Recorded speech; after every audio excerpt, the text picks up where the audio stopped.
Hello everyone, स्वागत आप सभी का टॉपर्स प्राइम चैनल में।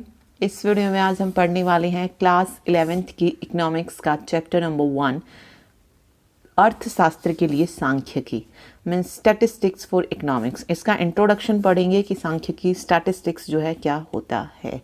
ओके तो अर्थशास्त्र क्या होता है, कंज्यूमर, प्रोड्यूसर, ये छोटी छोटी जो इम्पोर्टेंट टर्म्स है ये देखेंगे कि ये क्या होती हैं।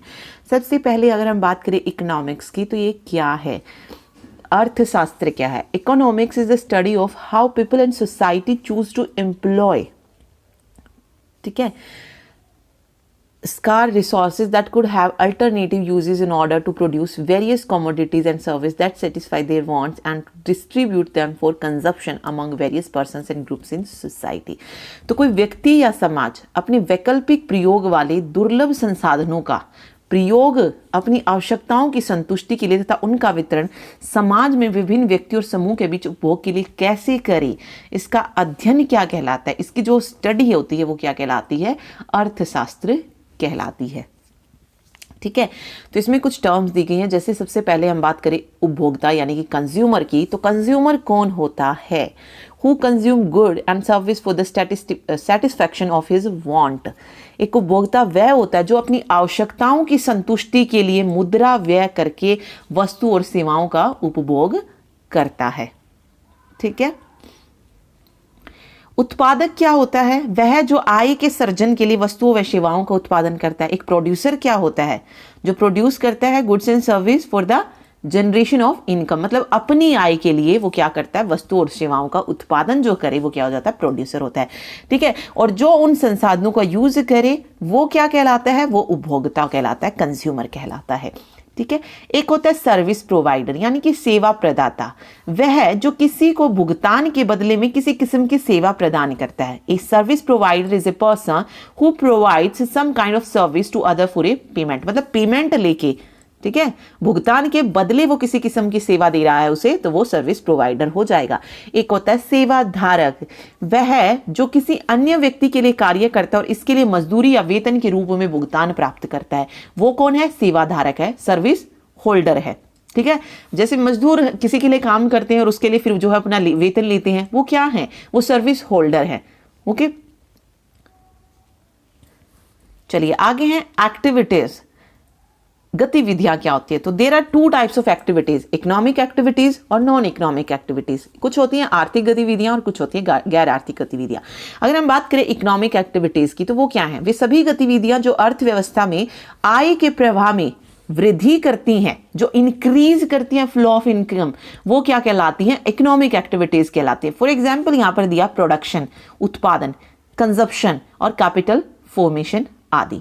ठीक है, उत्पादन हो गया, उपभोग हो गया, ये क्या है, इकोनॉमिक एक्टिविटीज हैं।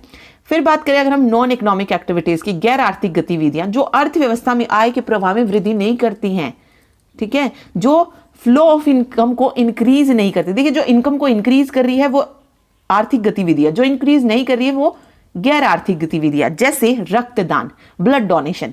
ऑब्वियस है, इससे इनकम में तो कोई फर्क नहीं पड़ रहा है, ठीक है, लेकिन प्रोडक्शन और कंजप्शन के द्वारा हम जो है, जो हमारी इनकम है वो उसको इंक्रीज कर रहे हैं, तो वो इकोनॉमिक एक्टिविटीज हैं।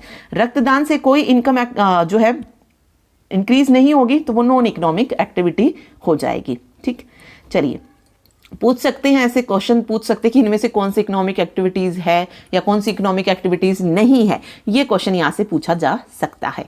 ओके, उसके बाद बात आती है स्कार्सिटी की। स्कार्सिटी क्या है, दुर्लभता। देखिए, it refers to a situation in which supply of any good service or resources is limited in relation to its demand. ठीक है, जो भी गुड्स है, सर्विसेज हैं, रिसोर्स है, वो क्या है, लिमिटेड है अगर डिमांड के अकॉर्डिंग हम उसकी तुलना करें तो। ठीक है, तो देखिए, दुर्लभता से अभिप्राय उस अवस्था से जिसमें किसी वस्तु, सेवा या संसाधन की पूर्ति उसकी मांग की तुलना में कम होती है। मांग ज्यादा है लेकिन आपूर्ति या पूर्ति जो है वो क्या है, कम है। ठीक है, रिसोर्स क्या है, लिमिटेड है, जितनी मांग है उतनी नहीं है, वो क्या है, स्कार्सिटी है, दुर्लभता है। ओके, फिर है स्टैटिस्टिक्स। सांख्यिकी को दो अर्थों में परिभाषित किया जा सकता है। स्टैटिस्टिक्स को जो दो सेंसेस में हम डिफाइन करते हैं, एक होते हैं सिंगुलर सेंसेस और दूसरी होती है प्लूरल सेंसेस, एक वचन के रूप में और बहुवचन के रूप में सांख्यिकी। सबसे पहले हम पढ़ रहे हैं स्टैटिस्टिक्स इन सिंगुलर सेंसेस, एक वचन के रूप में। तो देखिए, एक वचन के रूप में सांख्यिकी वह विज्ञान है जो किसी विषय पर प्रकाश डालने के उद्देश्य से संग्रह किए गए आंकड़ों के संग्रहण, वर्गीकरण, प्रदर्शन, तुलना और व्याख्या करने की विधियों का विवेचन करती है। तो सिंगुलर सेंस स्टैटिस्टिक्स क्या डिफाइन करती है, देखिए, collection, organisation, presentation, analysis and interpretation of numerical data. ठीक है, ये सिंगुलर सेंस में होता है। जो भी हम किसी चीज़ पर प्रकाश डालने के लिए जो आंकड़ों का संग्रहण करते हैं, मतलब कलेक्ट करते हैं, उसे ऑर्गेनाइज करते हैं, उसको प्रेजेंट करते हैं, ठीक है, या एनालाइज करते हैं न्यूमेरिकल डाटा को, वो क्या हमारा स्टैटिस्टिक्स इन सिंगुलर सेंस है, यानी कि एक वचन के रूप में सांख्यिकी है। बहुवचन के रूप में सांख्यिकी क्या करता है, ये संख्यात्मक तथ्यों के समूह से है जिन्हें एक दूसरे से संबंधित रूप में प्रस्तुत किया जाता है, मतलब रिलेशन के थ्रू जो है उन्हें प्रेजेंट करते हैं। ओके, जो पर्याप्त सीमा तक अनेक प्रकार के कारणों से प्रभावित होते हैं। तो एक बार इंग्लिश में पढ़ते देखिए, in plural sense statistics means aggregate of numerical fact, ठीक है, एग्रीगेट संख्यात्मक तथ्यों का समूह है, which can be placed in relation to one another. वहां पर एक दूसरे के बीच जो रिलेशन है वो किस तरीके से अफेक्ट कर रही है, ठीक है, किन कारणों से वो प्रभावित होती है, वो क्या कहलाती है, बहुवचन के रूप में सांख्यिकी कहलाती है। ओके, इकट्ठा करना, वर्गीकरण करना, प्रदर्शन करना, एनालाइज, ऑर्गेनाइजेशन, कलेक्शन, ये क्या है, स्टैटिस्टिक्स इन सिंगुलर सेंसेस है। फिर इनका जो समूह बन जाता है उसमें क्या रिलेशन है, वो एक दूसरे को किस तरीके से अफेक्ट कर रही है, वो प्लूरल सेंसेस में स्टैटिस्टिक्स हो जाता है। ओके, चलिए आगे हम पढ़ रहे हैं फंक्शन क्या है, सांख्यिकी के कार्य क्या हैं। सबसे पहले जटिल तथ्यों को सरल करना, टू सिंप्लीफाई कॉम्प्लेक्स फैक्ट, निश्चित स्वरूप में प्रस्तुत करना है, present fact in definite form.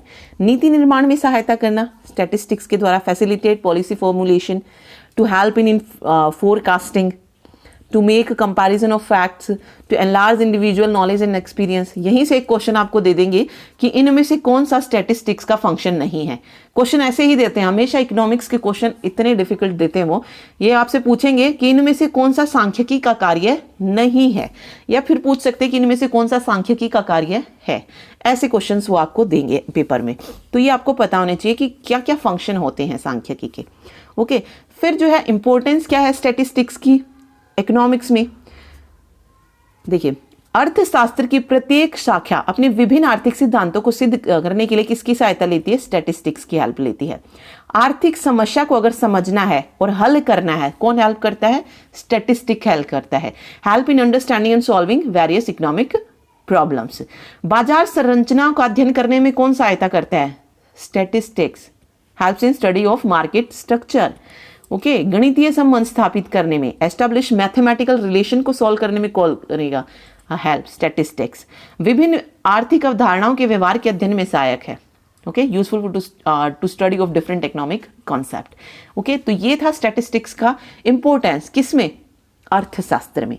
Okay, फिर क्या है सांख्यिकी का क्षेत्र, स्कोप क्या है स्टैटिस्टिक्स के। देखिए, आज के युग में सांख्यिकी का महत्व बहुत अधिक बढ़ गया है। ऐसा कोई क्षेत्र प्रतीत नहीं होता जहां सांख्यिकी का प्रयोग न होता हो।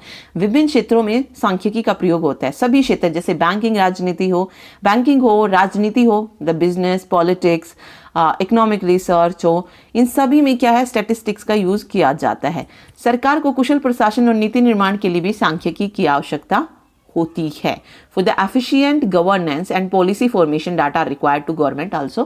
ठीक है, तो इन्हें भी जो है स्टैटिस्टिक्स, तो अब जो है इसका क्षेत्र बढ़ गया है, हर एक फील्ड में स्टैटिस्टिक्स की जरूरत होती है। ओके, लिमिटेशन भी दी गई है। Statistic deal only with quantitative data, quantitative data को जो है ये डील करती है only. Okay, statistic deal with aggregate of facts and not with individual fact. व्यक्तिगत इकाइयों से इसे कोई मतलब नहीं है, ठीक है, समूह से रिलेटेड होती है। निष्कर्ष जो निकलता है, जो रिजल्ट होता है, वो किस पर होता है, एवरेज, औसत रूप में होता है। True, only expert can make the best possible use of, केवल विशेषज्ञ ही इसका अच्छे से उपयोग कर सकते हैं स्टैटिस्टिक्स का। Data should be uniform and homogeneous, सांख्यिकी आंकड़े एक समान और समरूप होने चाहिए। स्टैटिस्टिक्स कैन बी मिसयूज्ड, और इस सांख्यिकी का दुरुपयोग भी हो सकता है, आंकड़ों का जो है दुरुपयोग भी हो सकता है। ठीक है, तो ये तो हो गया। अब क्वेश्चन बैंक 1 मार्क्स के क्वेश्चन देख लेते हैं। पहला क्वेश्चन इसने पूछा, इकोनॉमिक्स की डेफिनेशन क्या होती है। तो इकोनॉमिक्स क्या होता है, अर्थशास्त्र क्या है, कोई व्यक्ति या समाज ठीक है, अपने प्रयोग वाली जो है संसाधनों का प्रयोग जो है अपनी आवश्यकताओं की संतुष्टि के लिए करता है, या फिर उनका वितरण जो है समाज के विभिन्न व्यक्तियों और समूहों के बीच के उपयोग के लिए कैसे करें, ये क्या कहलाता है, इकोनॉमिक्स कहलाता है। ओके, यहाँ पे फिर पूछा इकोनॉमिक एक्टिविटी, आर्थिक क्रिया का एक उदाहरण दीजिए। तो आर्थिक क्रिया का एक उदाहरण अगर हम देखें तो कौन हो सकता है, कारखाने में कार्यरत श्रमिक, ठीक है, वो क्या है, एक इकोनॉमिक एक्टिविटी है। फिर इसने पूछा इकोनॉमी क्या है, अर्थव्यवस्था क्या है, ठीक है, अर्थव्यवस्था क्या है, वह प्रणाली है जो जीविका कमाने हेतु क्या करती है, साधन प्रदान करती है। Means it refers to a system which provide means to work and earn to livelihood, ठीक है, जो क्या काम करती है, काम प्रोवाइड करती है, किस लिए, जीविका हेतु, ठीक है, अपना पेट पालने के लिए जो हम काम करते हैं उसके लिए।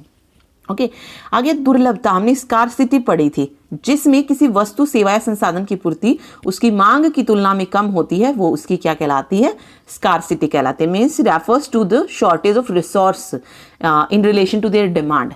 जब शॉर्टेज होती है रिसोर्स की, मतलब उसकी मांग बहुत ज़्यादा है, वो पूछ सकते हैं कि जब मांग बहुत ज़्यादा हो और डिमांड की तुलना में रिसोर्स जो है वो कम हो, ठीक है, मांग ज्यादा है लेकिन रिसोर्स कम है, तो वो क्या कहलाती है, स्कार्सिटी कहलाती है, दुर्लभता कहलाती है।